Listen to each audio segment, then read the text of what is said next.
Tu madre ha muerto. ¿De qué sirve llorar? ¿Acaso va a volver a la vida? Date prisa y prepara la comida. Mis amigos no tardarán en llegar. Esas fueron las primeras palabras que me dirigió mi marido. Habían pasado exactamente 2 horas desde que había vuelto a casa tras el entierro de mi madre. Mi marido me obligó a cocinar para su fiesta el mismo día que ella había sido sepultada. Todo parecía una pesadilla sin fin, hasta que un hombre apareció y le dijo a mi marido: «Toda la gente de este mundillo sabe perfectamente quién era tu suegra. Todos menos tú». Después de esa noche, todo cambió para siempre. El sonido del motor del coche, al apagarse, resonó con una agudeza antinatural en el silencio del frío garaje. El sol de la tarde caía a plomo, como si se burlara del cielo gris que cubría mi corazón. Hacía apenas 2 horas. Había dejado atrás el cementerio parque donde el cuerpo frío de mi madre, la señora Ana Torres, mi única familia, se había hecho uno con la húmeda tierra rojiza. El aroma de los crisantemos y el olor a tierra mojada parecían persistir en mis fosas nasales, mezclándose con el sabor salado de las lágrimas secas en mis mejillas. Salí del coche con pasos pesados, como si llevara grilletes en los tobillos. Lo único que deseaba era entrar en mi habitación, cerrar la puerta con llave y abrazar la almohada que ella me había dejado, para poder soltar el resto de las lágrimas que oprimían mi pecho. Pero antes de que mi mano pudiera tocar el pomo de la puerta principal, la voz impaciente de mi marido, Mateo, rompió el silencio. Mateo fruncía el ceño, mirando de reojo su caro reloj de pulsera. No parecía un hombre que acabara de perder a su suegra. No había ni rastro de dolor en su rostro. Al contrario, sus ojos brillaban con una extraña mezcla de excitación e inquietud. Se apresuró a abrir el maletero del coche y sacó varias bolsas grandes de la compra que no sabía cuándo había adquirido. Yo me quedé inmóvil en la terraza, mirando sin ver las macetas con las orquídeas favoritas de mi madre, que empezaban a marchitarse por no haber sido regadas desde la mañana. Mateo dejó caer las bolsas bruscamente en el suelo de la terraza, y el estruendo hizo que me doliera aún más la cabeza. Me lanzó una mirada afilada, como si me instara a moverme y a borrar esa expresión de tristeza de mi cara. Intenté ignorar su fría actitud y entrar para descansar. Mi cuerpo estaba agotado. No solo estaba exhausta físicamente por haber velado el cuerpo de mi madre desde la noche anterior, sino que mi alma estaba hecha pedazos. Sin embargo, mis pasos se detuvieron cuando Mateo me agarró del brazo con fuerza. Me obligó a girarme y a mirarlo. Su mirada era fría y exigente. Me dijo que no podía descansar ahora. En 2 horas llegarían a casa invitados importantes de su empresa. Me recordó que hoy era el día de la fiesta para celebrar su tan esperado ascenso, y que ya había invitado a todo su equipo, incluido el director del departamento, a una cena en nuestra casa. Al oír sus palabras, mis ojos se abrieron de par en par. Me quedé sin habla. No podía creer que mi marido pudiera ser tan cruel. ¿Cómo podía pensar en fiestas y celebraciones cuando la tierra que cubría la tumba de mi madre aún estaba fresca? Con una voz ronca y entrecortada, me negué a su petición. Le supliqué que cancelara el evento o, al menos, que lo trasladara a otro lugar. Le dije que esta casa estaba de luto, que no podía soportar el sonido de las risas y la música alta mientras mi corazón lloraba. Apelé a su conciencia, intentando recordarle la bondad de mi madre en vida, cómo siempre lo había apoyado en los momentos difíciles, y cómo siempre nos daba parte de su modesta pensión para ayudarnos. Pero mis palabras solo sirvieron para desatar su ira. Su rostro se enrojeció. La presión de su mano en mi brazo se intensificó hasta el punto de que sentí que mis huesos se quebrarían. Allí, en la terraza de nuestra casa, me gritó con una voz tan alta que los vecinos podrían haberlo oído. Las palabras que salieron de su boca fueron como puñales que hurgaban en mi herida abierta. Gritó que mi madre ya estaba muerta, que de nada servía seguir llorando. Dijo en voz alta una frase que nunca olvidaré en mi vida, que llorar no la traería de vuelta. Me ordenó que me pusiera a servir a sus invitados inmediatamente, que preparara la mejor comida y que no los decepcionara con mi cara de funeral. Mateo me empujó, y yo retrocedí tambaleándome, casi cayendo contra la pared. Me arrojó las bolsas de la compra, que contenían carne cruda, verduras, especias y varias botellas de vino. Parte del contenido se derramó: pollo, verduras, condimentos y varias botellas de bebidas. Me dio un ultimátum. En 2 horas, quería que todo rastro de luto hubiera desaparecido de la casa, que la mesa estuviera llena de manjares y que yo estuviera presentable para recibir a los invitados. Dicho esto, entró en el baño silbando, dejándome derrumbada en el suelo de la terraza, llorando de nuevo sin control. Con manos temblorosas, empecé a recoger los ingredientes uno por uno. Quería huir de esa casa, irme lo más lejos posible. Pero las últimas palabras de mi madre resonaban en mis oídos. Siempre me había dicho que fuera una esposa abnegada, que mantuviera la paz en el hogar. Siempre creyó que Mateo era un buen hombre, que solo estaba pasando por un mal momento. Para honrar su memoria, me obligué a ponerme en pie. Llevé todas las bolsas a la cocina. Esta cocina era el lugar favorito de mi madre. En aquel rincón, solía sentarse a limpiar cebolletas mientras me contaba historias de su juventud. Ahora, la cocina se sentía terriblemente silenciosa y fría. Empecé a trabajar como un robot sin alma. Lavé las patatas con agua fría, un frío que me calaba hasta los huesos. Mis pensamientos volaron al momento en que había lavado el cuerpo de mi madre esa misma mañana. Su piel fría, su rostro en paz. Mis lágrimas cayeron en el agua con la que lavaba las verduras. Me sequé la cara bruscamente con la manga.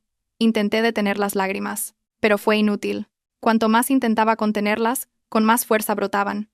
Empecé a picar cebollas y pimientos. El olor picante de las especias me irritaba aún más los ojos, pero ese escozor no era nada comparado con el dolor de mi pecho. El sonido rítmico del cuchillo contra la tabla de cortar era como una cuenta atrás hacia la fiesta infernal que estaba a punto de comenzar. Una vez que la cocina estuvo en marcha, me dirigí al salón. Mateo quería que el espacio pareciera amplio y lujoso. Mientras él se pavoneaba frente al espejo del dormitorio, yo tuve que mover los pesados sofás sola. Barrí el suelo, que ya estaba limpio, pero Mateo insistió en que todavía había polvo. Fregué el suelo con un dolor de espalda que me partía en dos.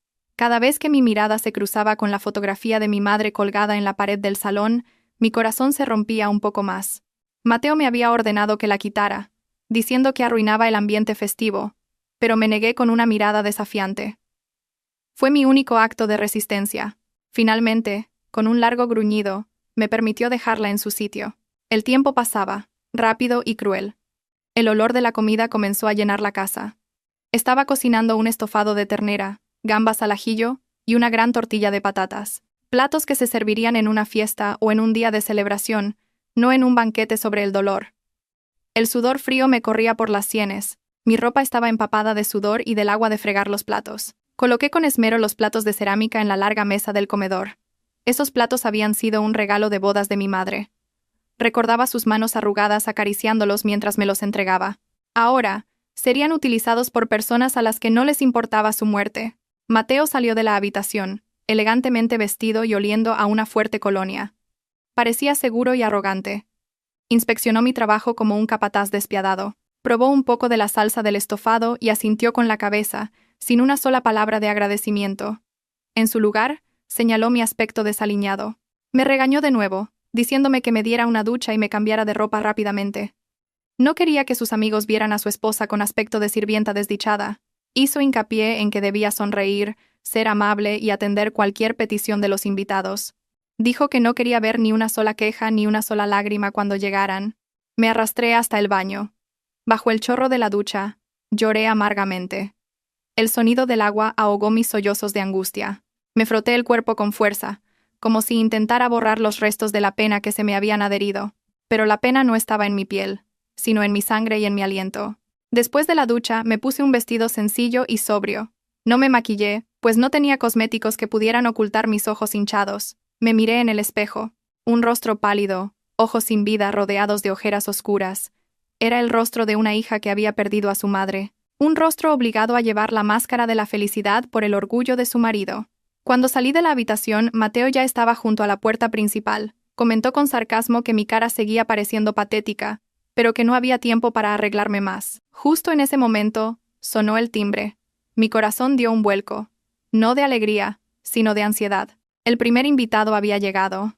La fiesta infernal estaba a punto de comenzar. Mateo cambió su expresión al instante. Una falsa y radiante sonrisa se dibujó en sus labios. Abrió la puerta con entusiasmo, recibiendo al invitado con una sonora carcajada. Yo me quedé detrás de él, con la cabeza gacha, respirando hondo el aire que se sentía opresivo, y me preparé para hacer el papel de sirvienta en mi propia casa, el día de la muerte de mi madre. En cuanto la puerta se abrió de par en par, la tranquilidad de nuestro hogar se desvaneció. Los compañeros de trabajo de Mateo entraron ruidosamente, trayendo consigo una mezcla de diferentes perfumes y risas ensordecedoras. Entraron sin pedir permiso. Sus zapatos resonaban en el suelo que yo había limpiado con tanto esfuerzo. Nadie me dio el pésame. Quizás Mateo no se lo había contado, o quizás para ellos la muerte de una anciana no era lo suficientemente importante como para arruinar el ambiente de fiesta. Se dispersaron inmediatamente por el salón y el comedor, admirando los muebles y elogiando el éxito de Mateo por su reciente ascenso. Yo me quedé en un rincón, sosteniendo una bandeja con vasos de zumo de naranja frío que había preparado de antemano. Mateo me presentó rápidamente, no como su esposa en duelo, sino como la anfitriona lista para servir. Algunos de ellos asintieron cortésmente, pero sus miradas estaban vacías. Me miraron brevemente antes de volver a sus animadas conversaciones con Mateo. Mateo parecía disfrutar enormemente del momento. Era el centro de atención, contando chistes sin gracia que eran recibidos con risas exageradas por parte de sus subordinados. Cada carcajada era como una aguja clavándose en mi corazón. Sus risas sonaban como una disonancia grotesca con mi estado de ánimo desolador. Era como un baile de máscaras en medio de un cementerio. Mi primer deber comenzó. Mateo me hizo un gesto con los ojos para que sirviera las bebidas rápidamente. Caminé lentamente, ofreciendo la bandeja a cada invitado. Mis manos temblaban por el peso de la bandeja y por la emoción que intentaba reprimir. Uno de los amigos de Mateo, un hombre corpulento, cogió un vaso sin siquiera mirarme, demasiado ocupado hablando de un nuevo proyecto que iban a lanzar. Los vasos pasaron rápidamente de mano en mano. Tuve que ir y venir de la cocina para rellenar la jarra y traer aperitivos. Mis piernas, ya cansadas por haber estado de pie durante horas en el tanatorio, me dolían aún más, pero no me atrevía a sentarme. Mateo siempre me vigilaba de reojo desde la distancia, asegurándose de que no descansara ni un segundo. El ambiente se volvió aún más ruidoso cuando llegó el segundo grupo. Entre ellos había una mujer que destacaba especialmente. Se llamaba Verónica. Era una colega a la que Mateo mencionaba a menudo en casa por sus logros, pero yo podía percibir algo más en la forma en que Mateo la miraba. Verónica entró con una actitud muy segura, como si fuera la dueña de la casa. Saludó a Mateo con familiaridad, incluso tocándole el brazo de una manera demasiado cercana mientras sonreía alegremente.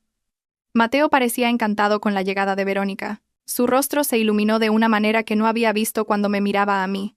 Verónica me examinó de pies a cabeza con una mirada de evaluación despectiva. No había una sonrisa amable en sus labios cuando me miró. Solo una leve y astuta sonrisa. Mateo guió inmediatamente a Verónica y a algunos de sus amigos más cercanos al lugar más cómodo, el sofá principal. Me llamó en voz alta y me ordenó que le trajera un plato de comida a Verónica. Dijo que Verónica era una invitada especial y que debía ser bien atendida. Tragué saliva, conteniendo la amargura que me subía por el pecho. Traje un plato y lo llené con la comida que había preparado antes entre lágrimas. El estofado de ternera, las gambas al ajillo y un trozo de tortilla de patatas estaban cuidadosamente dispuestos en el plato. Se lo llevé a Verónica y se lo ofrecí respetuosamente. Verónica lo aceptó sin una sola palabra de agradecimiento. Lo miró con una mirada burlona y comenzó a comer mientras seguía hablando con Mateo, ignorando mi presencia mientras yo esperaba de pie sus siguientes instrucciones. El incidente ocurrió en un instante. Justo cuando me disponía a darme la vuelta para ir a la cocina a por unas servilletas, de repente oí el fuerte sonido de un plato al caer. ¡Crash! El sonido de la cerámica rompiéndose contra el suelo silenció la habitación por un momento. Todas las miradas se dirigieron al sofá principal. Me giré y vi el plato que le había dado a Verónica hecho añicos en el suelo. La grasienta salsa del estofado y la comida manchaban la alfombra favorita de mi madre. Verónica se levantó con una expresión de sorpresa exagerada y me miró acusadoramente. Gritó con un tono agudo que yo no había colocado bien el plato y que se le había resbalado de las manos, pero yo estaba segura de que se lo había entregado correctamente en sus manos. Mateo reaccionó al instante. En lugar de preguntar qué había pasado o preocuparse de que alguien pudiera cortarse con los trozos de cerámica, me regañó delante de todos. Me increpó con palabras duras, llamándome descuidada e incapaz de servir a los invitados adecuadamente. Mi cara se encendió, una mezcla de vergüenza y dolor. Las lágrimas que había estado conteniendo a duras penas volvieron a brotar. Quise defenderme y decir que Verónica lo había dejado caer, pero mi valor se desvaneció ante la mirada fulminante de Mateo. Sabía que si le contradecía, se enfadaría aún más, y me humillaría peor. Por otro lado, Verónica adoptó una expresión de víctima. Sacudió el pie, salpicado con un poco de salsa, y se quejó de que se le habían manchado los zapatos. Reuniendo lo que quedaba de mi dignidad, me arrodillé en el suelo. Empecé a recoger los afilados trozos de cerámica con las manos desnudas. Algunos invitados me miraron con lástima, pero nadie se atrevió a ayudarme, temiendo provocar la ira de Mateo. Verónica seguía quejándose de sus zapatos y me ordenó que limpiara la mancha de la alfombra rápidamente para que no oliera mal. Traje un paño y me incliné a los pies de Verónica, frotando la mancha de estofado mientras intentaba contener los sollozos para que no se oyeran. Sentí que mi dignidad era pisoteada sin piedad. En la casa de mi madre, el día de su muerte, Estaba siendo tratada peor que una sirvienta por mi marido y su amiga. Después de limpiar el suelo, Mateo me ordenó que fuera a la cocina y no saliera hasta que se le pasara el enfado. Con los trozos del plato roto que habían sido testigos silenciosos de mi humillación, me dirigí a la cocina con paso vacilante.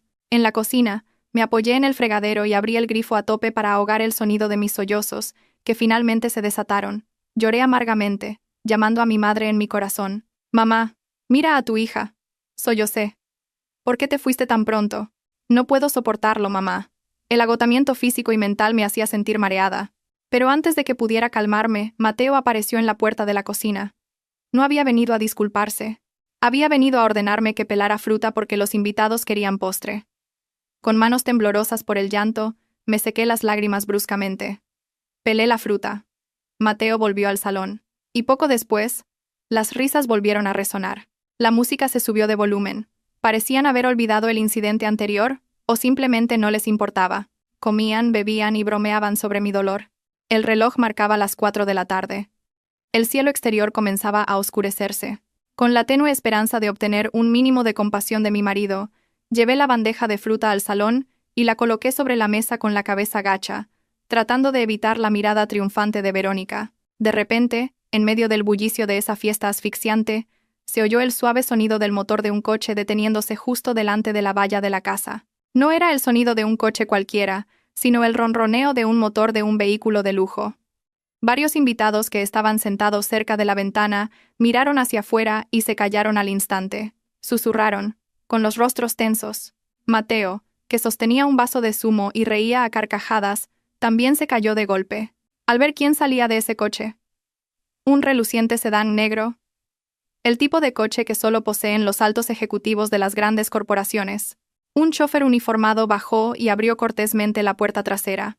El ambiente festivo, que hasta hace un momento era un caos, se silenció de repente, como si alguien hubiera pulsado el botón de silencio. Uno de los amigos de Mateo, desconcertado, apagó la música. Todos se pusieron de pie con una actitud torpe y respetuosa. Por la puerta principal abierta, entró un hombre de mediana edad, vestido con un traje impecable y con un aura de liderazgo muy intensa. Era el señor Morales, el dueño de la empresa donde trabajaba Mateo, el respetadísimo presidente. Mateo se puso pálido. No esperaba en absoluto que su jefe supremo viniera a su humilde casa. Además, no lo había invitado porque no se consideraba a ese nivel. El señor Morales entró con una expresión impasible.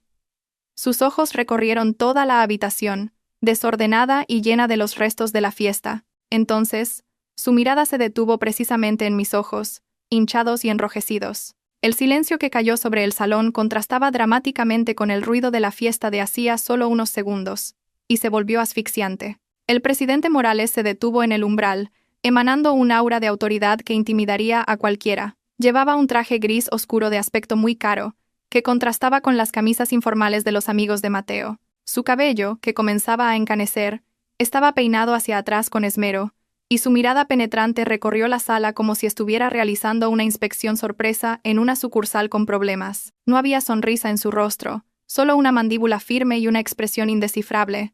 El cuerpo de Mateo, que hasta hace un momento se erguía con la barbilla alta y arrogante, ahora parecía encogido. Su rostro, enrojecido antes por la ira hacia mí o por las risas con sus amigos, se había vuelto pálido como el papel. El sudor frío comenzó a perlar su frente, y su mano, que sostenía un vaso, temblaba tan violentamente que derramó un poco de su contenido. Mateo se apresuró a dejar el vaso en una mesa cercana, con un movimiento tan torpe que casi lo tira. Se ajustó nerviosamente el cuello de la camisa, tratando de reunir los fragmentos de su destrozada confianza. Con pasos apresurados y algo vacilantes, Mateo se acercó al señor Morales. Hizo una ligera reverencia, un gesto de respeto exagerado y adulador. Su voz se quebró al dirigirse a su jefe supremo. Mateo expresó lo sorprendido y honrado que estaba de que el señor Morales visitara su humilde morada. Se disculpó por no haberle enviado una invitación formal, explicando que se trataba de una pequeña celebración con su equipo del departamento y que no se había atrevido a importunar al señor Morales con su valioso tiempo. Mateo siguió hablando atropelladamente.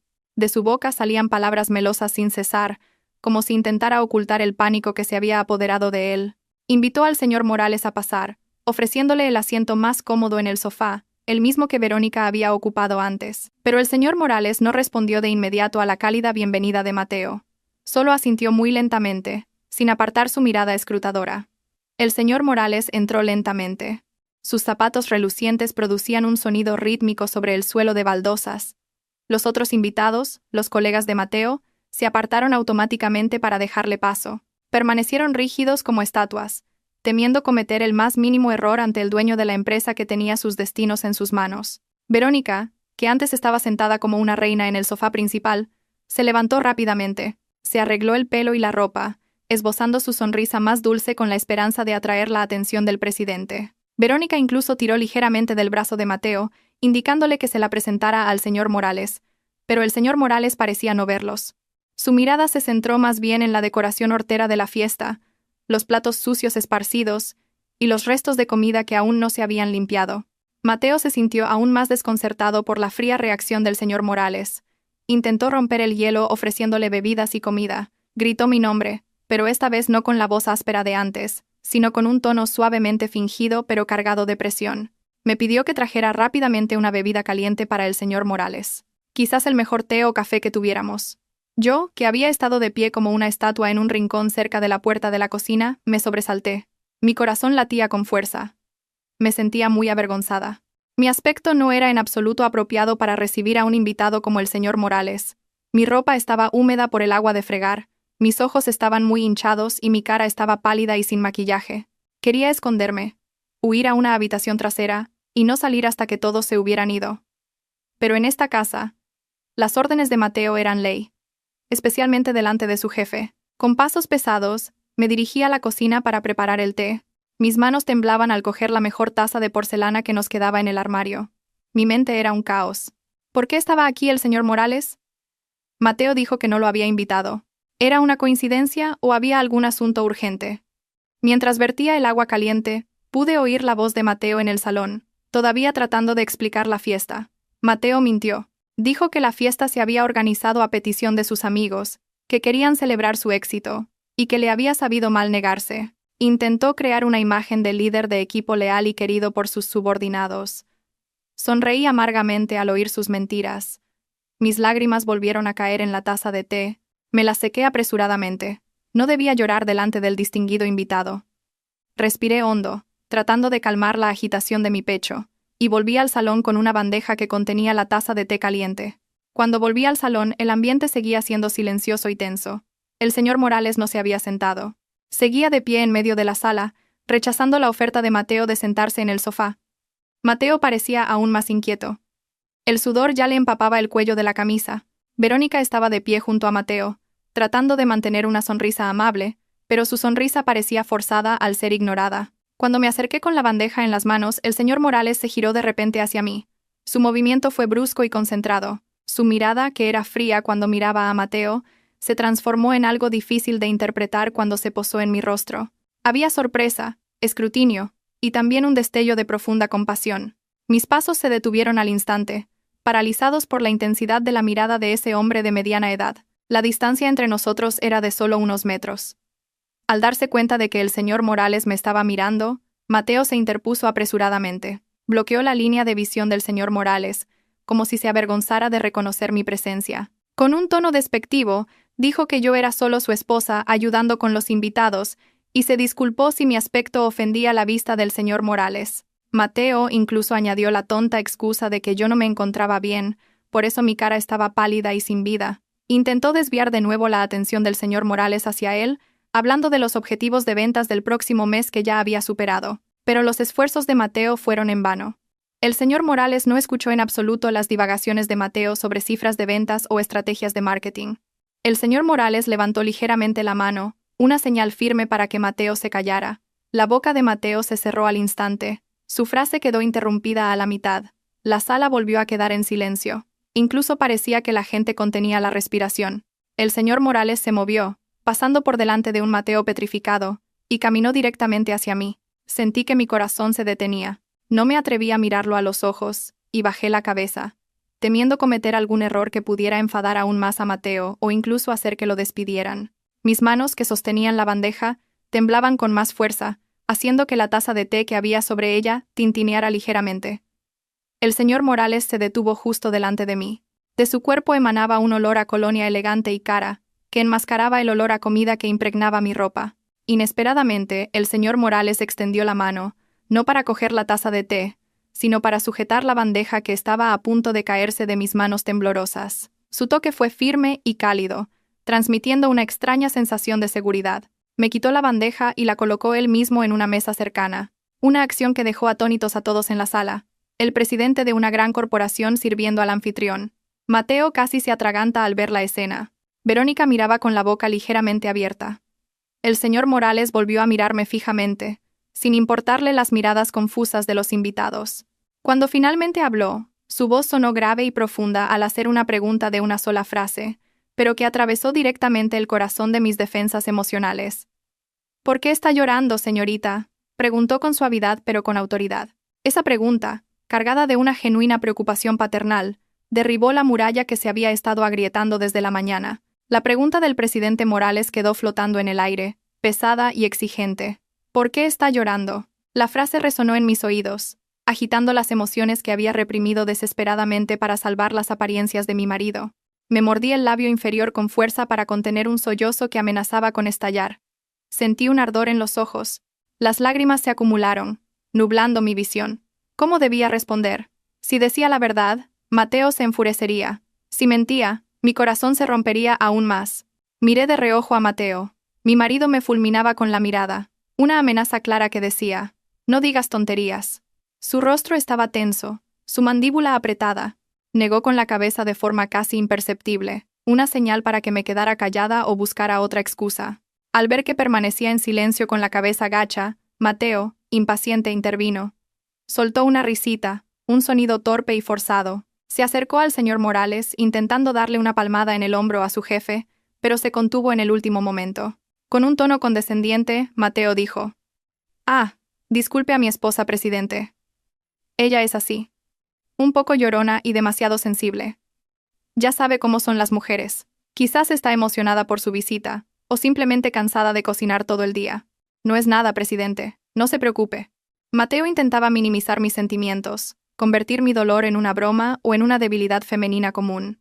Quería ocultar a toda costa que estaba celebrando una fiesta sobre el dolor de su esposa, pero el señor Morales no se dejó engañar tan fácilmente. No se rió. Al contrario, su rostro se volvió aún más serio. Se giró lentamente para encarar a Mateo. Su mirada era afilada como la de un halcón acechando a su presa. «Señor Mateo», dijo el señor Morales con una voz baja, pero que retumbó en el silencio de la sala. «No le he preguntado a usted. Le estoy preguntando a su esposa». La frase fue corta, concisa y letal. Mateo se calló al instante. Su rostro se enrojeció de vergüenza al ser reprendido delante de sus subordinados. Verónica, que estaba cerca de Mateo, también bajó la cabeza, sin atreverse a levantar la vista, fingiendo ajustar la posición de su reloj. La situación se había invertido. Ahora era Mateo quien parecía pequeño e indefenso. El señor Morales se volvió de nuevo hacia mí. Su expresión se suavizó, creando un espacio seguro para que yo hablara. «Responda, señorita. No tenga miedo. Diga la verdad». Las palabras del señor Morales parecieron darme una nueva fuerza. Una fuerza que no sabía de dónde venía. Quizás del espíritu de mi madre, que no toleraría que su hija fuera tratada injustamente. Levanté lentamente la cabeza. Vi el rostro de Mateo, lleno de miedo e ira. Pero esta vez, el miedo que sentía por él no era mayor que el dolor de mi corazón. Recordé el rostro pacífico de mi madre en su tumba esa misma tarde. Recordé cuánto deseaba ella mi felicidad. Y ahora, en la casa que ella me había dejado, estaba siendo tratada como una esclava. Ya era suficiente. No podía seguir ocultando esta podredumbre. Con una voz temblorosa pero cada vez más firme, empecé a hablar. «Disculpe, presidente, si mi aspecto le ha incomodado», comencé, con la voz ronca. «No lloro por ser llorona, ni por la emoción. Lloro porque tengo el corazón roto, presidente». Hice una pausa para tomar aire. El pecho me oprimía. Todos me miraban. Los invitados, que antes comían alegremente, ahora habían dejado sus platos. El ambiente era tan silencioso que se podía oír el tic-tac del reloj. Hace 2 horas, solo 2 horas, he vuelto del entierro de mi madre. Mi propia madre falleció ayer por la tarde, y apenas esta tarde ha sido sepultada. Esa confesión fue como una bomba de relojería que estalló. Al instante, se oyeron jadeos de sorpresa de varios invitados. Se miraron unos a otros con rostros de horror. Algunos se llevaron las manos a la boca al darse cuenta de la crueldad de la situación que estaban celebrando.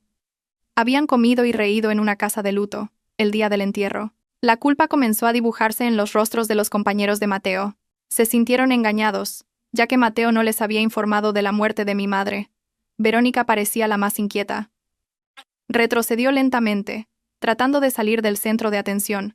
Su rostro estaba pálido. Al darme cuenta del impacto social del suceso, continué mi historia sin prestar atención a sus reacciones. Mientras aún me quedaba valor, mi marido, Mateo, me obligó a seguir adelante con esta fiesta. Dijo que la muerte de mi madre no era importante, que la vida debía continuar y que su ascenso era más valioso que mi periodo de luto. Me ordenó que me secara las lágrimas, que cocinara toda esta comida y que sirviera a sus amigos con una sonrisa, como si nada hubiera pasado. La tierra de la tumba de mi madre aún está húmeda, presidente. Los crisantemos sobre su tumba ni siquiera han empezado a marchitarse. Pero aquí, en esta casa, la música suena a todo volumen y se me prohíbe estar triste. Mis lágrimas volvieron a brotar. Pero esta vez las dejé correr mientras mantenía la cabeza alta. Había verbalizado la verdad que había sido reprimida por el orgullo de mi marido. Mateo parecía como si le hubiera caído un rayo. Abrió la boca para negarlo, pero no le salió ningún sonido.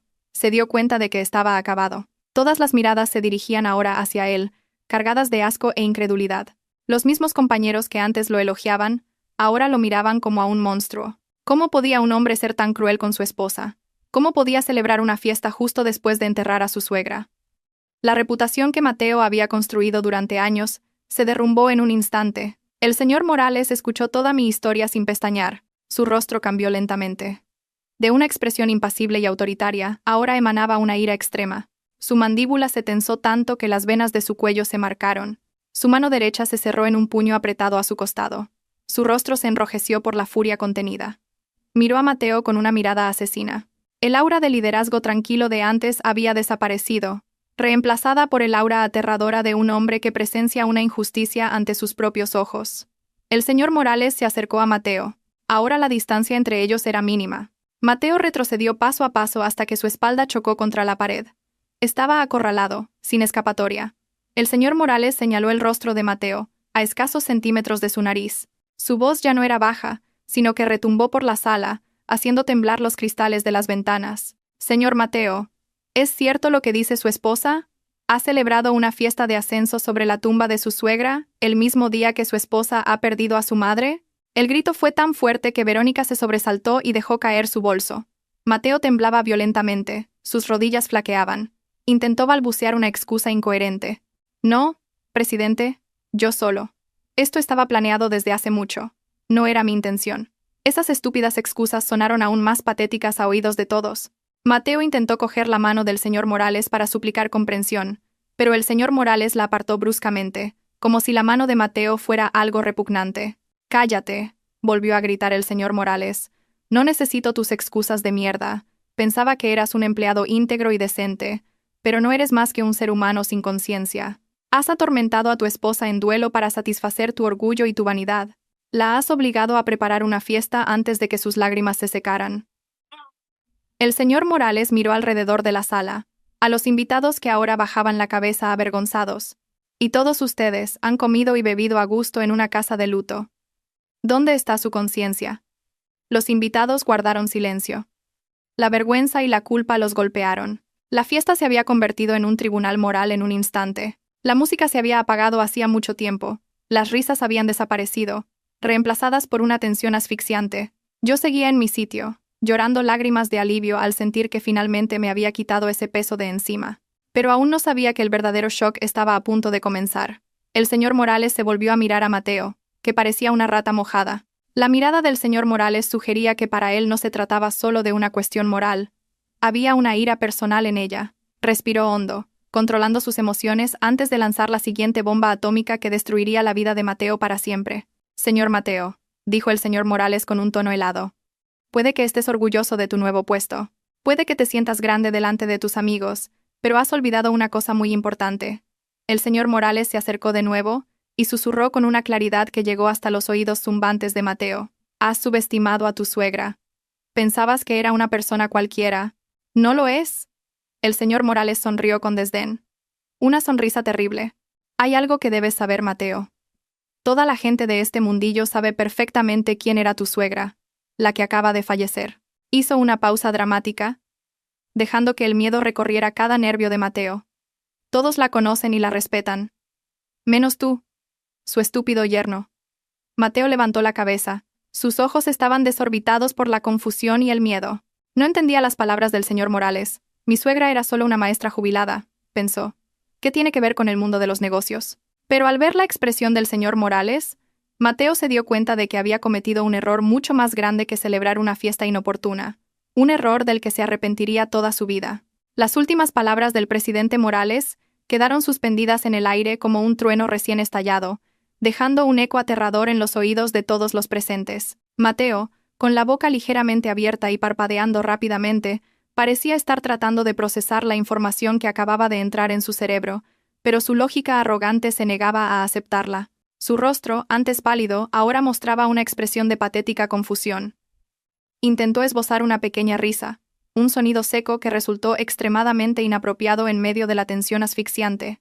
Reuniendo los últimos vestigios de su arrogancia, Mateo intentó negar la realidad que se le presentaba. Sacudió lentamente la cabeza y miró al señor Morales con una mirada estúpida y condescendiente, como si el presidente acabara de contar un chiste sin gracia. Mateo dio un pequeño paso adelante, un acto increíblemente presuntuoso, como si intentara ponerse al mismo nivel que el señor Morales. Con una voz que intentaba sonar lo más indiferente posible, Mateo dijo que el señor Morales debía de estar confundido de persona o mal informado. Mateo explicó con confianza que su suegra, la señora Ana Torres, era solo una anciana corriente que vivía de la modesta pensión de su difunto padre. Mateo incluso añadió, con un tono burlón, que la señora Torres solía cultivar hortalizas en el patio trasero, vestía ropa vieja y a menudo le pedía más dinero para sus gastos. A los ojos de Mateo, la señora Torres era una carga, un viejo parásito sin valor alguno más que el de molestarle la vida. Estaba convencido de que el señor Morales hablaba de otra persona con el mismo nombre por casualidad. Al escuchar las divagaciones de Mateo, que denigraban aún más a la difunta, el señor Morales no estalló de ira como antes. Esta vez su reacción fue mucho más aterradora. Se rió. Una risa corta, cínica y fría que heló la sangre de todos en la sala. El señor Morales miró a Mateo como quien mira a un pequeño insecto repugnante, que no sabe que está a punto de ser aplastado. Comenzó a caminar lentamente alrededor de Mateo, como si observara una pieza de exposición defectuosa. El sonido de los pasos del señor Morales sobre el suelo de baldosas resonaba con fuerza en el silencio de la sala. Los invitados, incluida Verónica, contuvieron la respiración, intuyendo que una revelación monumental estaba a punto de producirse. Verónica, de pie en un rincón, empezó a sentirse incómoda. Su instinto le decía que había apostado por el caballo equivocado. El señor Morales se detuvo justo delante de Mateo, mirándole profundamente a los ojos. Con una voz tranquila pero cargada de fuerza en cada sílaba, el señor Morales comenzó a hablar. Dijo que la ignorancia de Mateo demostraba los ciegos que habían estado su mente y sus ojos todo este tiempo. El señor Morales explicó que la señora Torres había elegido una vida sencilla, alejada del lujo, y había rehuido la atención pública. Pero reveló que, detrás de esa ropa modesta y esas manos manchadas de tierra del huerto, la señora Torres era el cerebro genial detrás de la fundación de la gigantesca corporación para la que trabajaba Mateo.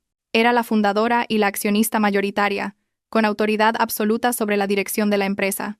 Durante años, la señora Torres había controlado el negocio desde la sombra, permitiendo que ejecutivos como el señor Morales fueran la cara pública, mientras ella disfrutaba de una vida tranquila con su hija. Mateo retrocedió como si hubiera recibido una bofetada de una mano invisible. Sus piernas flaquearon al instante. Su memoria retrocedió rápidamente en el tiempo. Recordó cuántas veces había regañado a la señora Torres por asuntos triviales, como que la comida estaba sosa o el suelo no estaba lo suficientemente limpio. Recordó el momento en que le gritó cuando la señora Torres le pidió dinero para sus medicinas, cuando en realidad, si hubiera querido, podría haber comprado el hospital entero. Recordó cómo siempre se había jactado delante de la señora Torres de ser el pilar de la familia, presumiendo de su sueldo y su puesto, que no eran más que migajas en comparación con la fortuna de su suegra. Una vergüenza extrema, mezclada con un miedo paralizante, comenzó a apoderarse de él. Había estado insultando a la jefa de su jefe, a la dueña del trono al que él suplicaba por su sustento. El señor Morales aún no había terminado. Volvió a señalar el rostro de Mateo, esta vez con el dedo índice temblando por la emoción contenida. Gritó en voz alta para que todos en la sala escucharan esta dolorosa verdad. El señor Morales dijo: Mateo, toda la gente de este mundillo, todos mis colegas, todos los grandes inversores, saben quién es la señora Torres. Se inclinan ante ella en señal de respeto. Honran su sabiduría y su poder. Todos saben lo grande que es. Menos tú. Las palabras menos tú fueron pronunciadas en un tono agudo que golpeó el pecho de Mateo. El señor Morales continuó diciendo que Mateo era la única persona que había estado físicamente más cerca de la señora Torres. Vivía bajo el mismo techo. Comía en la misma mesa, pero en mente y conocimiento, era la persona más lejana. La estupidez y la arrogancia de Mateo le habían cegado, impidiéndole ver el diamante que tenía en su propia casa. Mateo se desplomó en el suelo. Sus piernas ya no podían sostener su cuerpo tembloroso.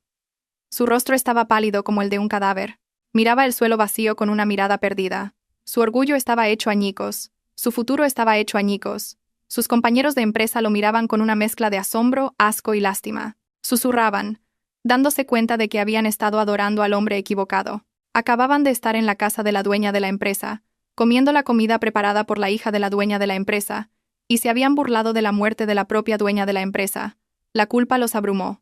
Uno a uno comenzaron a retroceder lentamente hacia la salida, deseando escapar rápidamente de esta situación tan vergonzosa. Verónica, al darse cuenta de que Mateo ya no era un activo valioso, sino un pasivo peligroso, se mantuvo en silencio. Cogió su bolso e intentó escabullirse entre los invitados, pero el drama aún no había terminado. El señor Morales se percató de la intención de los invitados de marcharse, levantó la mano y ordenó a todos que se quedaran en su sitio.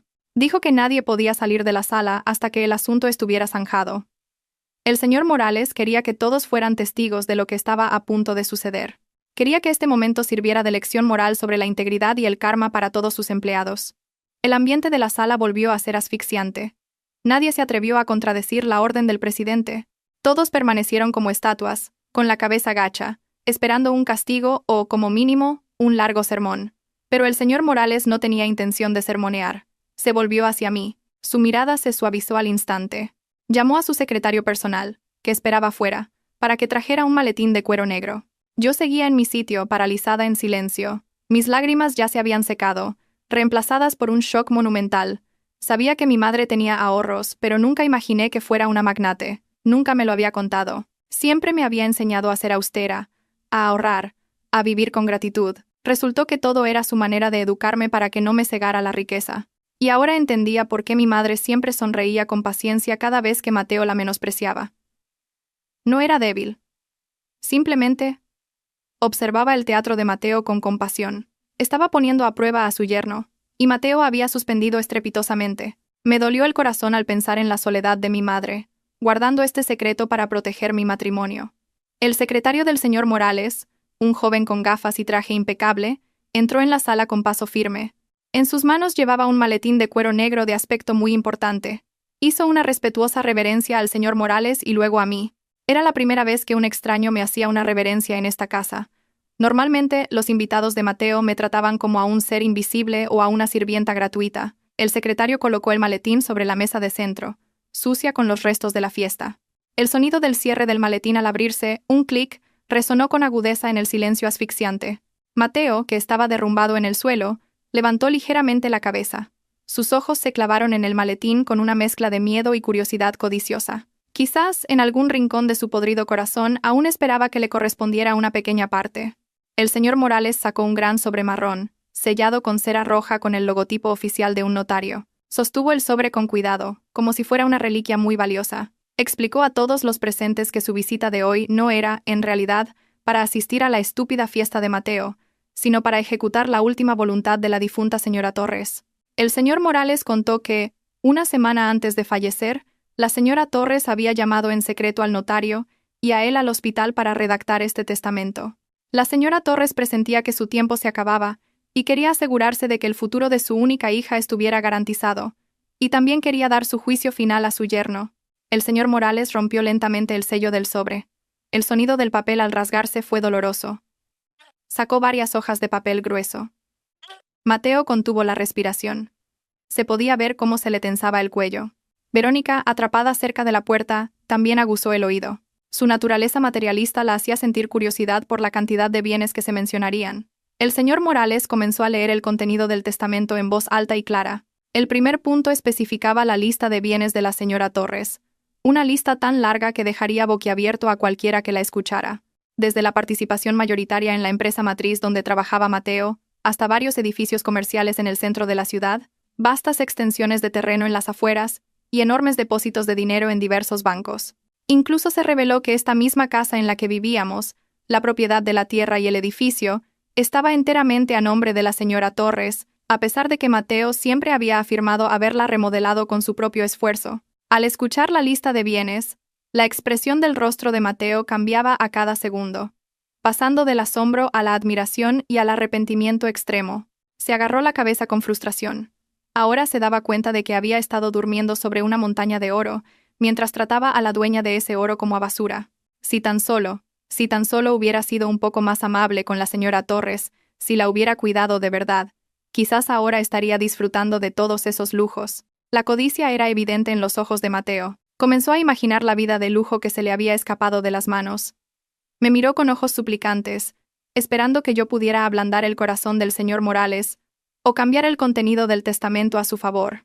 Pero el señor Morales aún no había llegado a la parte más importante. Carraspeó para volver a centrar la atención de todos. Leyó la cláusula crucial, el corazón del testamento, una cláusula especial que la señora Torres había redactado ella misma con sumo cuidado. El señor Morales leyó la frase: todos mis bienes, acciones, propiedades inmobiliarias y dinero en efectivo serán heredados en su totalidad por mi única hija, Valentina. A mi yerno Mateo no le corresponderá ni un solo céntimo. A menos que... El señor Morales hizo una pausa, haciendo que el corazón de Mateo latiera con esperanza. Hay una menos que... Todavía hay esperanza, pensó Mateo. El señor Morales continuó con un tono aún más frío. A menos que se demuestre que Mateo ha sido un marido fiel, que ha respetado y amado a mi hija y a mí hasta el final de mis días. Pero si se demuestra que Mateo ha herido el corazón de mi hija, me ha descuidado en mi vejez o ha tenido un comportamiento inapropiado, este derecho de herencia se le cerrará para siempre, y cualquier acceso financiero que yo le hubiera podido proporcionar a través de la empresa será retirado de inmediato. El señor Morales cerró el documento con fuerza. Un sonido seco resonó. Miró a Mateo con una mirada asesina.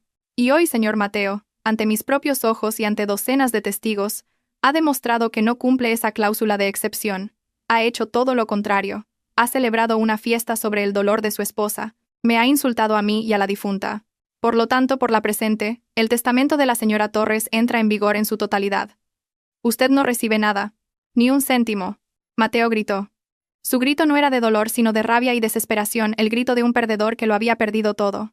Intentó levantarse y abalanzarse sobre la mesa para arrebatar los documentos, gritando que era injusto, que como marido tenía derecho a los bienes de su esposa. Pero antes de que pudiera tocar la mesa, dos corpulentos guardaespaldas del señor Morales lo inmovilizaron al instante. Le retorcieron los brazos a la espalda y Mateo gimió de dolor. Mateo se revolvió como un loco, maldiciendo al señor Morales, a la señora Torres e incluso a mí. Su máscara había caído por completo. Su naturaleza violenta y codiciosa quedó expuesta ante todos. Yo miré a Mateo con una mirada vacía. El amor que una vez le tuve, un amor que le di sinceramente, a pesar de ser herida a menudo, ahora había desaparecido sin dejar rastro. Al verlo enloquecer por una herencia cuando la tumba de mi madre aún estaba fresca, me di cuenta de que nunca me había amado. Solo se amaba a sí mismo y la comodidad que yo le proporcionaba. Madre, tenías razón. Esta prueba me ha abierto los ojos. Me acerqué a la mesa y me puse al lado del señor Morales. Puse mi mano sobre el testamento. El papel se sentía frío, pero en él podía sentir el cálido amor de mi madre. Me había protegido incluso después de su muerte. Se había asegurado de que no fuera utilizada por el hombre equivocado. El señor Morales se volvió hacia mí y asintió con la cabeza en señal de respeto. Señora Valentina, dijo. Ese tratamiento hizo que Mateo reaccionara de forma aún más histérica, porque ahora mi estatus era muy superior al suyo. Según la voluntad de su madre, a partir de este momento usted es la propietaria legal de dichos bienes, y como accionista mayoritaria, tiene poder de voto en las decisiones de la empresa, incluido el destino de los empleados inmorales. El señor Morales miró fijamente a Mateo y a Verónica. Esa frase fue la señal para el contraataque. Ahora el poder estaba en mis manos. Miré a Verónica, que ahora estaba pálida como el papel. Se dio cuenta de que su carrera estaba al borde del abismo. Intentó sonreírme, una sonrisa que era una mezcla de miedo y adulación, pero yo me giré. El ambiente de la sala había cambiado 180 grados. Los invitados que antes me menospreciaban, ahora bajaban la cabeza con temor. Se dieron cuenta de que sus trabajos podrían depender de mi estado de ánimo. pero no me interesaban. Mi atención se centraba únicamente en los dos traidores que tenía delante, Mateo y Verónica. Respiré hondo, inhalando el aire de la libertad mezclado con el aroma del dolor. Era hora de limpiar la basura de mi vida, igual que antes había limpiado la basura de su fiesta. El señor Morales hizo otra señal a su secretario. El secretario sacó una tablet y la encendió. Además del testamento, dijo el señor Morales, mirando alternativamente a Verónica y a Mateo, nuestro equipo de auditoría interna ha encontrado algunas transacciones sospechosas realizadas por el señor Mateo durante su mandato. Y, curiosamente, ese patrón de gastos coincide con el lujoso estilo de vida de una empleada. El señor Morales miró fijamente a Verónica. Señora Verónica, quizás pueda explicarnos cómo ha conseguido bolsos de diseño y joyas caras con el sueldo de una empleada normal, porque nuestros datos muestran que los fondos de la empresa malversados por el señor Mateo fluyeron hacia los objetos que usted lleva puestos ahora mismo. Los ojos de Mateo se desorbitaron. Había olvidado que había cometido pequeños desfalcos para complacer a Verónica, pensando que nadie revisaría los detalles de los gastos operativos, pero ahora, bajo la auditoría directa del presidente, todas sus fechorías salieron a la luz. El rostro de Verónica se transformó en una máscara de puro terror. Temblaba violentamente. El caro bolso que sostenía cayó al suelo. El secreto de su aventura y su corrupción fue expuesto de una sola vez. Ya no se trataba de una herencia perdida, sino de una posible pena de cárcel. El ambiente del salón, que había estado mortalmente silencioso, se transformó en un acalorado tribunal. El secretario del presidente Morales levantó la tablet, girándola lentamente para que todos pudieran ver las pruebas incriminatorias en la pantalla. Los ojos de Mateo se abrieron de par en par, como si fueran a salírsele de las cuencas. En la pantalla se mostraba claramente una serie de cifras y transacciones que había mantenido ocultas tras montones de informes financieros falsos. Mateo se creía inteligente. Pensaba que podía engañar al sistema de auditoría de la empresa, dividiendo grandes gastos en pequeños recibos, bajo conceptos como gastos de operaciones o atención a clientes. Pero había olvidado que la empresa para la que trabajaba había sido fundada por su difunta suegra, y que sus sistemas de vigilancia eran mucho más sofisticados que su mente retorcida. El presidente Morales señaló la pantalla de la tablet con un dedo acusador. Comenzó a desglosar los pecados de Mateo, uno por uno, delante de su esposa y su amante. La voz del presidente era monótona pero afilada, desgarrando los últimos vestigios del orgullo de Mateo. Leyó una transacción de hace un mes para la compra de un bolso de diseño en una boutique de lujo. La fecha coincidía con el día en que Mateo me dijo que tenía que trabajar toda la noche debido a una auditoría sorpresa. Resultó que su auditoría consistía en ir de compras de lujo con Verónica, usando la tarjeta de crédito de la empresa. Sentí una opresión en el pecho, no por celos, sino por un profundo asco. Mientras yo ahorraba en casa para pagar la factura de la luz, mi marido malgastaba el dinero de la empresa en otra mujer. Verónica, cuyo nombre fue mencionado en el informe de auditoría, temblaba violentamente. Su bonito rostro cargado de maquillaje estaba ahora manchado de sudor frío. Negó con la cabeza, entrando en pánico, e intentó zafarse de la forma más cobarde posible. Verónica gritó con voz aguda, afirmando que no tenía ni idea del origen del dinero. Se excusó diciendo que Mateo se lo había dado como regalo y que ella pensaba que era su dinero personal. Verónica empezó a llorar, pero no eran lágrimas de arrepentimiento, sino lágrimas de cocodrilo para salvarse a sí misma. Señaló a Mateo con un dedo adornado con uñas postizas, acusándolo de haberla engañado. Dijo que él la había seducido y la había presionado para que aceptara esos regalos. Al escuchar la traición de Verónica, Mateo enfureció. Su rostro se puso rojo como un tomate, y las venas de su cuello se marcaron. No podía aceptar ser el único culpable. La relación ilícita que tanto habían pregonado, la que llamaban amor verdadero a mis espaldas, se desmoronó en un instante cuando sus intereses personales se vieron amenazados. Mateo le devolvió el golpe a Verónica. Gritó que ella era quien siempre le pedía cosas. Mateo reveló que Verónica lo había amenazado con romper la relación si no le compraba una nueva joya. Ambos se insultaron públicamente, sacando a relucir los trapos sucios del otro, culpándose mutuamente. La escena era a la vez patética y catártica. Las dos personas que se habían unido para herirme, ahora se destrozaban mutuamente como perros callejeros peleando por un hueso. Los invitados, los compañeros de Mateo, observaban la pelea boquiabiertos. Sentían asco al ver ese drama barato. Ahora se daban cuenta de lo podrida que estaba la moral de su jefe y su colega. Empezaron a oírse susurros y risas burlonas. La reputación de Verónica como mujer de carrera elegante se derrumbó en un instante, siendo etiquetada como una mujerzuela materialista. La reputación de Mateo como marido fiel y líder sabio también se desvaneció, convirtiéndose en un corrupto estúpido e infiel. En medio del caos, el presidente Morales hizo una señal a su secretario para que reprodujera un vídeo. Era una grabación de la cámara de seguridad de un restaurante de lujo. En la pantalla se veía claramente a Mateo y Verónica en una cena romántica, cogidos de la mano y riendo felices. La fecha del vídeo era nuestro tercer aniversario de bodas. Ese día Mateo me había dicho que le dolía el estómago y que se había acostado temprano en nuestra habitación. Resultó que, después de que yo me durmiera, agotada por las tareas domésticas, él se había escapado para encontrarse con Verónica. Al ver esa prueba visual, mi corazón se sintió como si una mano gigante lo estrujara. Dolía. Era amargo, pero extrañamente, también sentí alivio. Alivio porque todas mis sospechas se confirmaron. No estaba loca, no era paranoica. Mi instinto de esposa tenía razón. Eran unos traidores. Me acerqué a la pareja que seguía discutiendo. Mis pasos eran tranquilos, pero cada uno de ellos los silenció. Quizás el aura de autoridad que había heredado de la señora Torres corría ahora por mis venas. Miré directamente a los ojos de Verónica.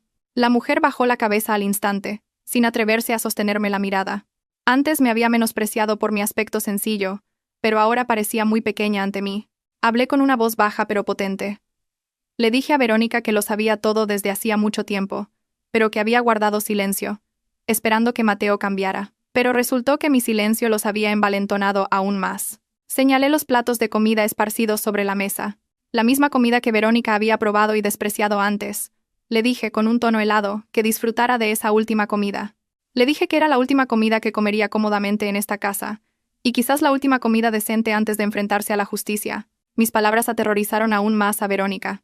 Intentó cogerme la mano, suplicando perdón, llamándome querida Valentina en un intento de familiaridad, pero aparté su mano con asco. No necesitaba las disculpas de la mujer que había destrozado mi hogar y había insultado a mi madre el día de su funeral. El presidente Morales me miró con orgullo. Vio en mí el reflejo de la señora Torres. Volvió a tomar el control de la situación. Con voz firme, el presidente Morales declaró que estas pruebas eran más que suficientes para llevarlos ante la justicia. La malversación de fondos de la empresa no era un asunto menor, era un delito penal. El presidente Morales ordenó a sus guardaespaldas que confiscaran el bolso y las joyas que Verónica llevaba en ese momento como prueba. Esos objetos habían sido comprados con dinero de la empresa y técnicamente eran propiedad de la empresa. Verónica gritó histéricamente. Cuando el guardaespaldas le pidió que se quitara el reloj y el bolso de diseño, fue completamente humillada y despojada de sus lujos delante de todas las personas que antes la habían admirado. Su máscara se rompió por completo, revelando su verdadera naturaleza codiciosa y cobarde. Mateo observó cómo Verónica era tratada como una delincuente, y supo que él era el siguiente. La realidad lo golpeó con una fuerza brutal. El puesto de director que acababa de celebrar se había esfumado. La herencia con la que soñaba se había desvanecido. La amante de la que se jactaba resultó ser una enemiga latente, y la esposa a la que había pisoteado ahora tenía el control total de su destino. Las piernas de Mateo cedieron. Cayó de rodillas justo delante de mí. El hombre que me había gritado e insultado hacía 2 horas. El hombre que me había ordenado servir a sus invitados como una sirvienta, ahora se arrodillaba a mis pies como un mendigo miserable. Las lágrimas brotaron del rostro de Mateo. Los mocos le corrían, mezclándose con las lágrimas, haciendo que su cara pareciera extremadamente repugnante. Comenzó a sollozar y a suplicar perdón. Se agarró al bajo de mi vestido, intentando besarme los pies. Dijo que había perdido la cabeza, que el estrés del trabajo era tan grande que había buscado una vía de escape. Dijo que podía jurar por Dios que todavía me amaba. Me suplicó que recordara los hermosos recuerdos de nuestro noviazgo, los dulces comienzos de nuestro matrimonio. Me rogó que lo perdonara y que retirara la denuncia del presidente Morales por nuestro amor, por nuestros sagrados votos matrimoniales. Incluso prometió cambiar, ser un buen marido, rezar mucho, hacer cualquier cosa si le daba una segunda oportunidad. Al escuchar esas adulaciones baratas y esas promesas manidas, sentí náuseas. Quizás la antigua yo, la mujer estúpida que siempre creyó que podía cambiar, se habría ablandado al ver sus lágrimas, pero la muerte de mi madre y los acontecimientos de hoy habían matado a esa antigua Valentina. Miré a Mateo con una mirada vacía y sin emociones. Recordé la reacción de Mateo cuando volví del funeral y estaba llorando. Esa frase resonó claramente en mis oídos. ¿De qué sirve llorar? Tu madre no va a volver a la vida. Esa frase era ahora un boomerang que volvía para golpearlo. Di un paso atrás, liberando mi vestido de su sucia mano, lo miré desde arriba, con una voz tranquila pero penetrante. Le devolví sus propias palabras. Le pregunté, ¿por qué lloras? Le dije, de nada sirve llorar ahora. Tus lágrimas no van a restaurar la confianza rota. Tus lágrimas no van a revivir el respeto que te tenía.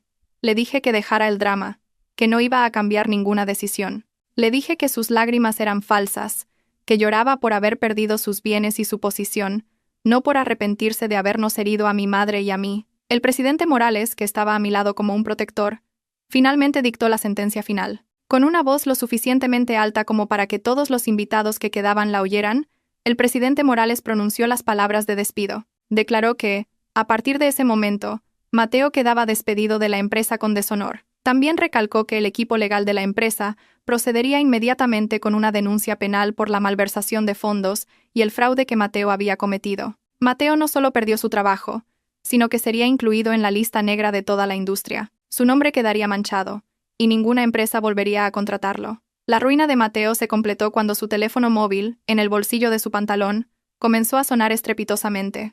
No era el timbre de una llamada normal, sino el sonido de una avalancha de notificaciones de mensajes. Mateo sacó el teléfono con manos temblorosas. Su rostro se puso aún más pálido al leer la pantalla. Eran mensajes de amenaza de cobradores de préstamos online. Para financiar su lujoso estilo de vida y complacer a Verónica, Mateo se había endeudado con varias aplicaciones de préstamos ilegales. Había pedido dinero con intereses altísimos, confiando en su gran sueldo y en el bono de ascenso para pagar las cuotas.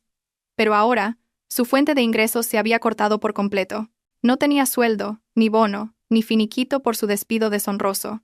Esos cobradores parecían tener un sexto sentido. Atacaron exactamente cuando Mateo había caído a su punto más bajo. El teléfono siguió sonando. Empezaron a llover llamadas de números desconocidos. Mateo entró en pánico. Lanzó el teléfono al suelo, rompiéndolo, como si quisiera silenciar la amarga realidad que lo perseguía. Pero romper el teléfono no haría desaparecer el problema. La deuda era real, y ahora tenía que afrontarla solo, sin un céntimo en el bolsillo. Los compañeros de Mateo, al presenciar la completa destrucción de su antiguo jefe, comenzaron a marcharse uno a uno. Ya no querían tener nada que ver con él. Lo miraron con asco y desprecio. Algunos incluso escupieron en el suelo al pasar junto a él, en señal de desprecio por su actitud inmoral hacia su esposa y su suegra. Los invitados se fueron sin despedirse de Mateo. Solo asintieron respetuosamente hacia mí y hacia el presidente Morales antes de salir apresuradamente de la casa que ahora se sentía como un infierno para Mateo. Mateo estaba solo, realmente solo en medio del desordenado salón. Verónica estaba retenida por un guardaespaldas en un rincón de la sala, demasiado ocupada lamentando su propio destino como para preocuparse por él. Yo ya no me sentía pequeña, sino que me erguía con orgullo. Me sentía fuerte. Había visto al villano de mi vida desmoronarse por sus propias acciones. El karma había llegado de forma rápida, instantánea y dolorosa. Miré a Mateo por última vez, y luego le di la espalda. Caminé hacia la foto de mi madre, que todavía colgaba de la pared. Acaricié el marco, susurrando en mi corazón que se había hecho justicia. Ya no había nada que pudiera hacernos daño. Pero el castigo de Mateo aún no había terminado. El presidente Morales hizo una señal a su jefe de seguridad. Era hora de sacar la basura de esta casa. Mateo ya no tenía derecho a estar aquí. Esta casa era mía, herencia de mi madre, y no quería compartir el mismo techo con el hombre que había profanado nuestro sagrado matrimonio. La expulsión estaba a punto de producirse, y Mateo iba a sentir lo que era ser desechado como un trasto inútil. Igual que él había querido desechar el recuerdo de mi madre de esta casa esa misma mañana, el cielo exterior comenzaba a oscurecerse, con nubes de tormenta acumulándose, como si la propia naturaleza estuviera lista para recibir a Mateo con una fría tormenta, tan fría como el destino que le esperaba en la calle. El cielo exterior se había tornado de un gris plomizo, como si el universo se hiciera eco de la tensión que se respiraba en nuestro salón. El eco de la voz del presidente Morales despidiendo a Mateo aún reverberaba en las paredes, creando una atmósfera sofocante, pero, para mí, liberadora. Los últimos invitados se habían marchado apresuradamente, cabizbajos, dejando solo a Mateo y a Verónica, acorralados como ratas descubiertas en un granero. Yo permanecía de pie, erguida junto al señor Morales, observando con la mirada vacía a Mateo, que seguía arrodillado en el suelo. Su teléfono móvil roto yacía junto a su rodilla, un objeto muerto que era un testimonio silencioso de su ruina financiera. Pero el castigo social y económico no era suficiente, quedaba un asunto por resolver. Una última posesión que debía serle arrebatada para que mi victoria fuera absoluta y completa. Se trataba de esta casa. La casa que Mateo había pregonado como su palacio.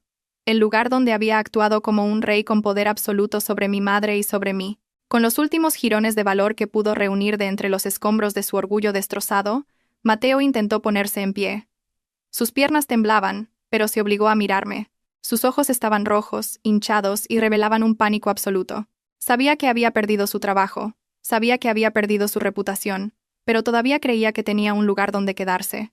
Con una voz ronca que intentaba sonar firme, Mateo señaló la salida y me gritó.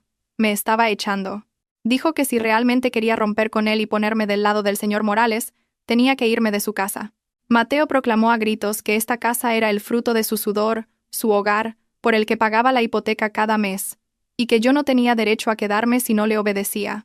Gritó que podía quedarme con toda la herencia de mi madre, pero que esta casa era suya. Lo miré con profunda lástima. Qué patético era el hombre que tenía delante. Había vivido tanto tiempo en la fantasía que él mismo había creado que había olvidado qué era real y qué era mentira. No respondí a sus gritos. Simplemente me giré lentamente hacia el señor Morales, indicándole que era hora de jugar la última carta. El señor Morales asintió comprensivo. Volvió a sacar del maletín de su secretario una carpeta, esta vez de color azul oscuro, diferente a la del testamento. El señor Morales arrojó la carpeta sobre la mesa, frente a Mateo. La carpeta se deslizó suavemente y se detuvo justo delante de un jadeante Mateo. El señor Morales le ordenó a Mateo que abriera la carpeta y la leyera detenidamente antes de atreverse a echar a la legítima dueña. Las manos de Mateo temblaban violentamente al coger la carpeta. La abrió bruscamente, casi rompiendo los papeles de su interior. Sus ojos recorrieron las líneas escritas. Era la escritura de propiedad del terreno y del edificio de esta casa. Y en ella figuraba claramente el nombre de la propietaria legal, Ana Torres, el nombre de mi madre, no el de Mateo. Los ojos de Mateo se desorbitaron y su boca se abrió con incredulidad. Pasó las páginas de la escritura, buscando su nombre, alguna prueba de su propiedad, pero fue en vano. Su nombre no aparecía en ninguna parte. Me adelanté y me acerqué a Mateo. Mi voz era tranquila, pero cortante en su conciencia. Le expliqué la verdad que mi madre había ocultado todo este tiempo para proteger el orgullo de su yerno. Le dije que el dinero de la hipoteca que me daba cada mes era irrisorio para pagar una casa tan grande en este barrio de lujo. El dinero que me daba apenas cubría nuestros gastos diarios de comida, si mi madre no lo hubiera complementado en secreto. Esta casa la había comprado mi madre hacía 10 años, mucho antes de que yo me casara con Mateo, pagada íntegramente en efectivo. Mi madre había dejado que Mateo sintiera que era el dueño de la casa, había dejado que se jactara de las reformas. Aunque incluso el coste del cambio de papel pintado se lo había devuelto mi madre a través del dinero para los gastos, solo para que Mateo se sintiera como un cabeza de familia respetado. Pero hoy, como Mateo había pisoteado el honor de mi madre, la verdad debía salir a la luz. Mateo negó con la cabeza violentamente, negándose a creerlo. Gritó histéricamente que era imposible, que había invertido mucho dinero en esta casa, pero sus gritos fueron inútiles. La prueba legal estaba delante de sus ojos. No era más que un aprovechado que no conocía su lugar. Había vivido en la casa de la suegra a la que insultaba. Había comido con el dinero de la suegra a la que menospreciaba, y ahora intentaba echar a la propia hija de la dueña de la casa. El señor Morales miró a Mateo con un asco manifiesto. Dijo con voz retumbante que Mateo no tenía ni un centímetro de derecho sobre esta tierra. Y como la señora Torres me había legado todos sus bienes, la única propietaria de esta casa era ahora yo. Con el poder absoluto en mis manos, señalé la puerta principal, que estaba abierta de par en par. El viento de la noche comenzaba a traer una ráfaga de aire frío, como una señal para sacar la basura rápidamente. Dije la palabra que tanto tiempo había querido decir: ¡fuera! La palabra salió de mi boca con ligereza, pero con un peso devastador para Mateo. No grité, sino que hablé con la firmeza de una reina que da una orden en su propio dominio. Les dije a Mateo y a Verónica que se fueran de mi casa inmediatamente. No quería volver a ver sus caras. No quería que el aire de la casa que mi madre me había dejado se contaminara más con su aliento. Mateo intentó resistirse. Se levantó e intentó cogerme la mano, quizás para suplicar o para amenazar, no lo sé. Pero antes de que sus sucios dedos tocaran mi piel, los dos guardaespaldas del señor Morales se movieron con rapidez. Le agarraron ambos brazos, se los retorcieron a la espalda y lo inmovilizaron con fuerza. Mateo se revolvió como un loco, gritando e insultándome, llamándome esposa ingrata, pero sus gritos solo sonaban como los ladridos de un perro atrapado. Los guardaespaldas arrastraron a Mateo a la fuerza hacia la salida. Los zapatos de Mateo chirriaron al rozar con el suelo de baldosas que yo había fregado con lágrimas esa misma tarde. Esta vez, ese suelo fue testigo silencioso de la expulsión del parásito que había estado carcomiendo mi felicidad. Al ver que arrastraban a Mateo a la fuerza, Verónica intentó aprovechar la oportunidad para escabullirse, pero no la dejé escapar tan fácilmente. La llamé en voz alta. Verónica se detuvo. Su cuerpo se tensó. Ordené al guardaespaldas que se asegurara de que Verónica también saliera por la puerta de mi casa y que no se llevara nada más que la ropa que llevaba puesta. El bolso, el teléfono y las joyas compradas con dinero fraudulento ya habían sido confiscados. Verónica me miró con ojos suplicantes, pero yo me giré. Tenía que sentir lo que era no tener nada. Igual que ella había intentado pisotear mi dignidad antes. Mateo y Verónica fueron empujados fuera de la puerta principal, cayendo tambaleándose en el patio delantero. El cielo, que había estado conteniéndose, finalmente se rompió. La lluvia comenzó a caer a cántaros, no una llovizna, sino un diluvio que los empapó en un instante. El agua de la lluvia se mezcló con las lágrimas de Mateo. Se levantó, empapado. Su pelo, antes peinado con esmero, ahora le caía lacio sobre la frente. Corrió de nuevo hacia la terraza, golpeando la puerta de cristal que los guardaespaldas habían cerrado desde dentro. Gritaba mi nombre, pidiendo perdón, diciendo que no tenía a dónde ir. Dijo que su cartera se había quedado dentro y que no tenía ni un euro en el bolsillo porque yo le había dicho al guardaespaldas que no se la diera. Yo estaba de pie detrás del gran ventanal del salón, observando la escena exterior con el corazón vacío. La luz de la terraza iluminaba la patética figura de Mateo. Golpeaba el cristal, su rostro pegado a él, distorsionado por los regueros de lluvia. Parecía un fantasma del pasado que intentaba atormentarme, pero este cristal nos separaba. Detrás de Mateo, Verónica estaba de pie, temblando de frío. El rímel se le había corrido, manchándole las mejillas y haciéndola parecer un payaso llorón. Mateo se giró hacia Verónica, esperando que su amante pudiera ayudarlo. Le pidió que lo llevara en su coche, que lo dejara dormir en su casa. Pero el drama en el patio aún no había terminado. Verónica, al darse cuenta de que Mateo era ahora un mendigo inútil que, además, la había arrastrado a problemas legales, se negó rotundamente. Bajo la lluvia torrencial, se oyeron los gritos de Verónica, que empujó a Mateo y lo hizo caer en un charco de barro. Verónica gritó que toda esta desgracia era culpa de Mateo. Lo llamó hombre de mala suerte, estafador, imbécil. La pareja que se había estado dando de comer pastel en la boca en mi fiesta, ahora se empujaba y se insultaba en el barro de mi patio. Los vecinos, atraídos por el alboroto, comenzaron a salir a las terrazas de sus casas. Observaban el espectáculo gratuito con miradas burlonas. La reputación de Mateo en este barrio se había derrumbado por completo. Ahora todos conocían su verdadera cara. Finalmente, avergonzada de ser vista por los vecinos y por el frío que le calaba los huesos, Verónica se fue corriendo bajo la lluvia, saliendo del patio de mi casa sin volver a mirar a Mateo. Lo dejó solo, tirado en el barro. Mateo intentó seguirla, pero resbaló. Se cayó y se levantó, caminando tambaleándose hacia la puerta que se había abierto automáticamente. El guardaespaldas del señor Morales, después de asegurarse de que Mateo había cruzado el umbral de la puerta, pulsó un botón del mando a distancia. La robusta y alta puerta de hierro se cerró lentamente, separando para siempre mi mundo del de Mateo. Mateo se quedó fuera de la puerta, agarrado a los fríos barrotes, mirando hacia esta casa, que ahora brillaba cálida y luminosa. Se dio cuenta de que las puertas del paraíso en el que había estado viviendo se habían cerrado para siempre, y que ahora tenía que enfrentarse al infierno terrenal que él mismo había creado. Me giré y me alejé de la ventana. No quería volver a verlo. Respiré hondo, inhalando el aire de la habitación que ahora se sentía más espaciosa, aunque todavía desordenada. El señor Morales me dio una suave palmada en el hombro, y me dedicó una sonrisa paternal y alentadora. Esa noche, con el sonido de la lluvia golpeando el tejado, me sentí verdaderamente sola, pero no desamparada. Me sentí libre. Esta casa volvía a ser de mi madre y mía. Un mes había pasado desde aquella noche de tormenta. El tiempo había volado, trayendo consigo cambios drásticos en mi vida. Esta mañana, el sol entraba radiante por las cortinas de mi habitación, saludando un nuevo día con una calidez diferente. Ya no había gritos de Mateo apresurándome para preparar el desayuno. Ya no había miedo a decir o hacer algo equivocado. La gran casa que me había dejado mi madre se sentía ahora silenciosa y pacífica. Me levanté con el corazón ligero, hice mis oraciones matutinas y recé por el alma de mi madre, para que descansara en paz. Después, me preparé para ir. No a la cocina ni al mercado, sino a la sede de la empresa. Me planté frente al gran espejo de mi habitación. Mi reflejo había cambiado. Mi rostro, antes apagado y siempre cansado por la presión mental, ahora parecía fresco y radiante. Mis ojos, antes hinchados por las lágrimas, ahora emanaban determinación e inteligencia. Llevaba un traje profesional y elegante, sin adornos excesivos, pero que desprendía un aura de autoridad. Me ajusté ligeramente el pañuelo, asegurándome de que todo estuviera perfecto. Hoy era un día importante. Se celebraría una junta general extraordinaria de accionistas, y yo, Valentina, ocuparía el lugar que mi madre debería haber ocupado. El coche de la empresa me esperaba en la entrada de la casa. Un chofer personal me abrió la puerta con cortesía. Durante el trayecto hacia el distrito financiero, observé los rascacielos de Madrid. Antes, yo era solo la esposa de un empleado corriente que no sabía nada de este mundo.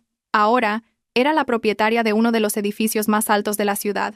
Al llegar a la oficina, la bienvenida que recibí fue extraordinaria.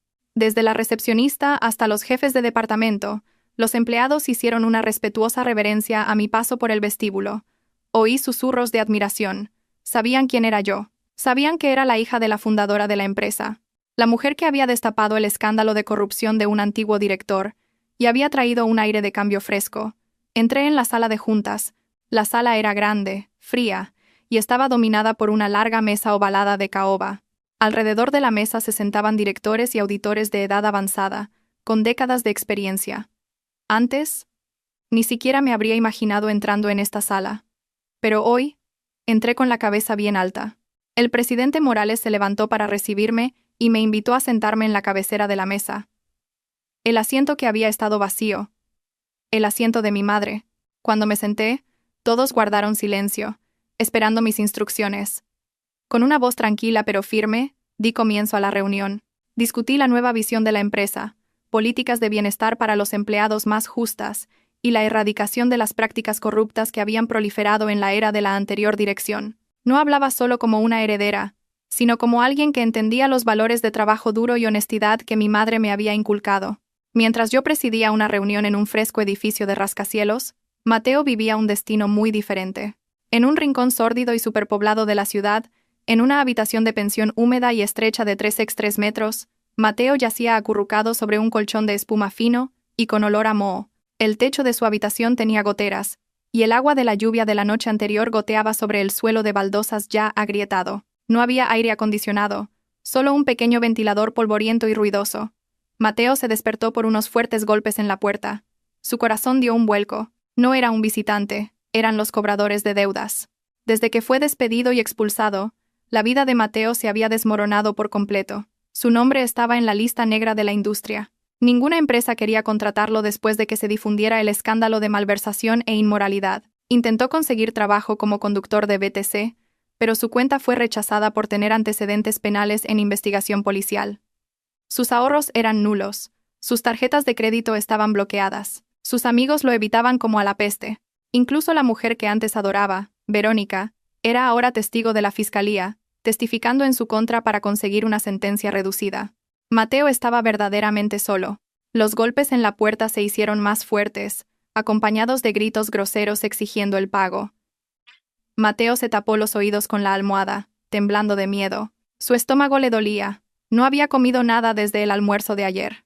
Solo comía fideos instantáneos crudos porque el gas de su hornillo portátil se había agotado y no tenía dinero para comprar uno nuevo. Su rostro, antes pulcro y arrogante, ahora estaba demacrado, cubierto por una barba descuidada, y sus ojos estaban hundidos en unas terribles ojeras. Miró las noticias en las redes sociales en la pantalla de un teléfono barato y agrietado. Allí había una foto mía, junto al presidente Morales, lanzando un proyecto de responsabilidad social de la empresa. Yo sonreía elegantemente. Mateo lloró. Lágrimas de tardío arrepentimiento empaparon la vieja almohada. Volvió a recordar la cómoda casa, la deliciosa comida y la esposa que lo había servido con todo su corazón. Había tirado todo eso por un placer momentáneo, y ahora tenía que pagar el precio con una vida de sufrimiento. Volviendo a mi vida. Después de la reunión y de firmar algunos documentos importantes, le pedí al chofer que me llevara al lugar al que más deseaba ir, el cementerio parque. El cielo del atardecer era de un color rojo anaranjado. Cuando entré en el recinto del cementerio, una suave brisa mecía las hojas de los plataneros. Caminé hacia la tumba de mi madre. La tumba estaba ahora bien cuidada. La hierba comenzaba a crecer verde, y su nombre estaba bellamente grabado en la lápida de mármol negro. Me acuclillé junto a la lápida de mi madre, y coloqué una cesta de flores de jazmín frescas y fragantes, sus favoritas. Acaricié suavemente el nombre de mi madre grabado en la lápida.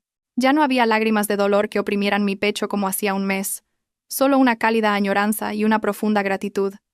Comencé a hablar, como si mi madre estuviera sentada a mi lado.